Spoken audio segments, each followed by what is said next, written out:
Thank you. The first 1 minute response will come from Mr. Renacci. Yeah, I can. The question is, with regard to the war on terror, do you support President Obama's position on the use of civilian courts for terrorists?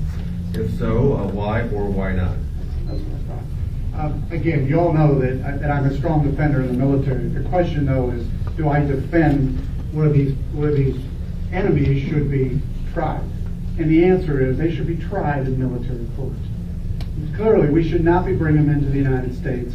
We should not be giving them the rights of a U.S. citizen. We should not be giving them lawyers to defend them. That's a travesty. We should be trying them outside in military courts.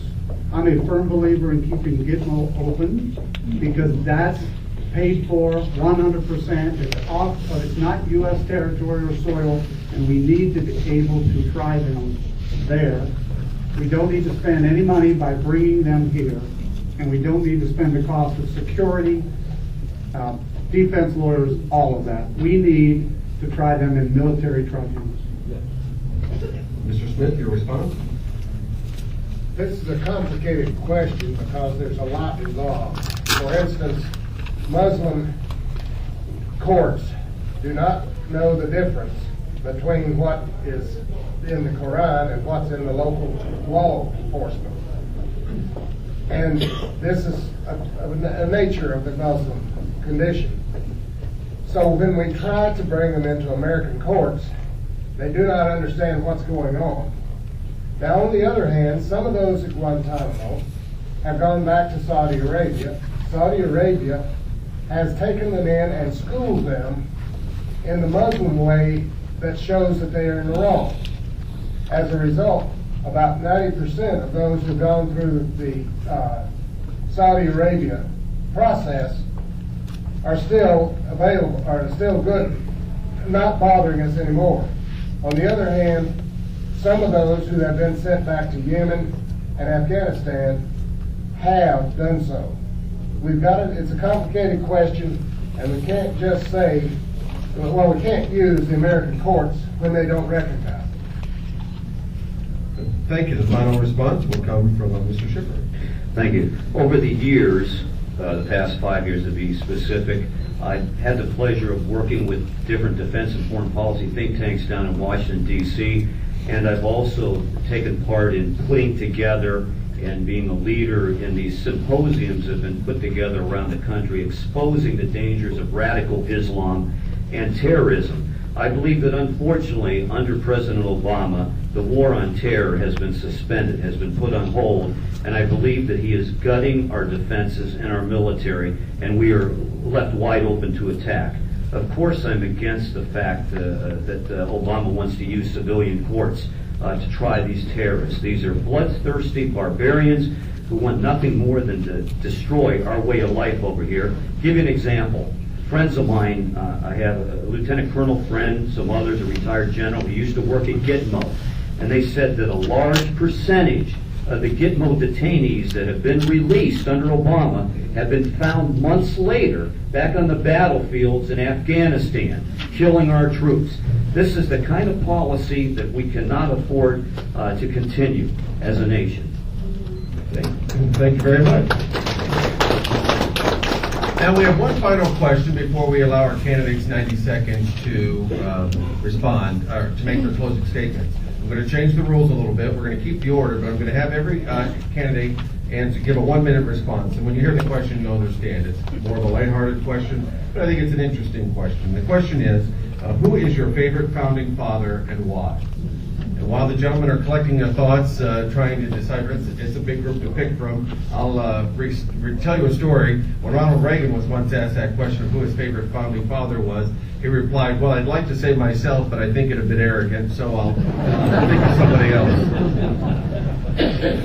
So we'll start the question asking the gentleman who their favorite founding father is. Please hold your answers to 1 minute, timekeepers, and that will give us time for 90-second response for everyone afterwards for a closing comment. The first response of the founding fathers will come from Mr. Smith. Despite the fact that nobody knows him, the founding father I find most helpful was James Wilson. In the Constitutional Convention, He proposed and coordinated the compromises that enabled the Constitution to become acceptable to all. He was not on the front lines. He was not the one that everybody knew.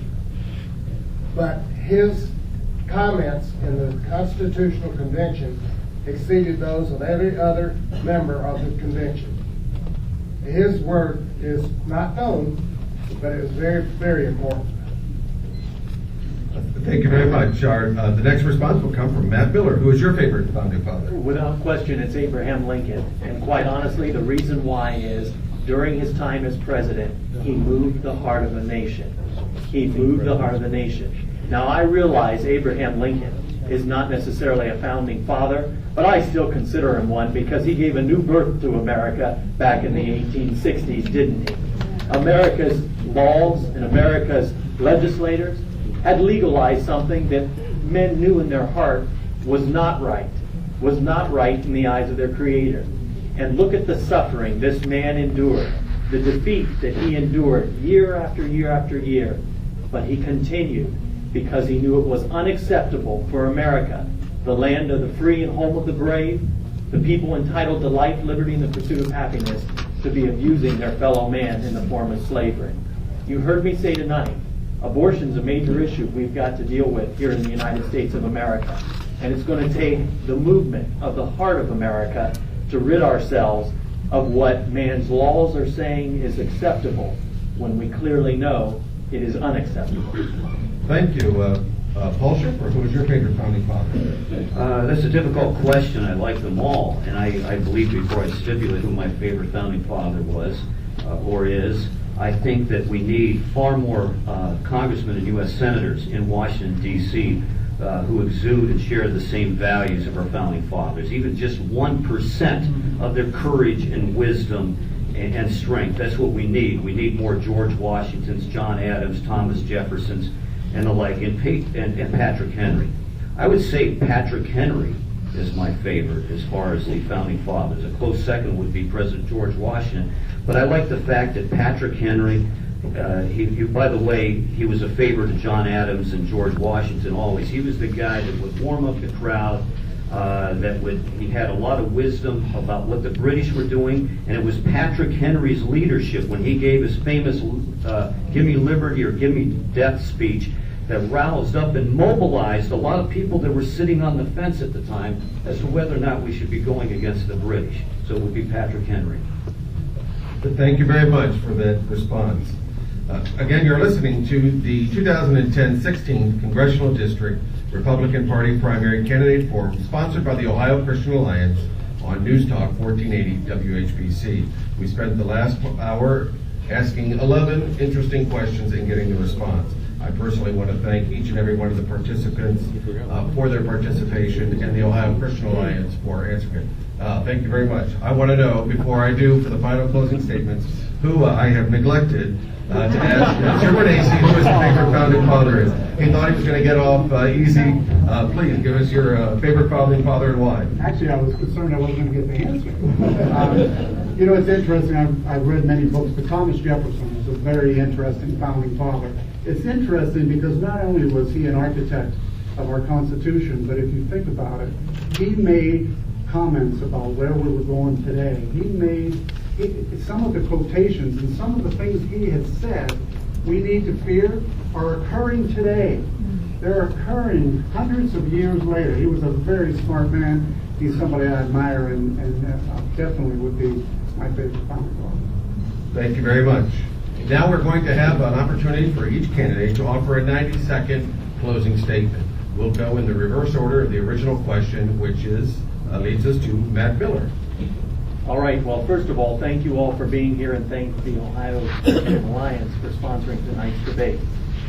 Let me just say this, and I've shared this with some of you off to the side before. The reality is you've got 4 candidates sitting before you. We're all Republican, and for the most part, our answers are very similar. I think if you listen closely, there might have been some things revealed tonight as differences, but for the most part, we probably end up casting the same votes on many of the issues. What you have to remember is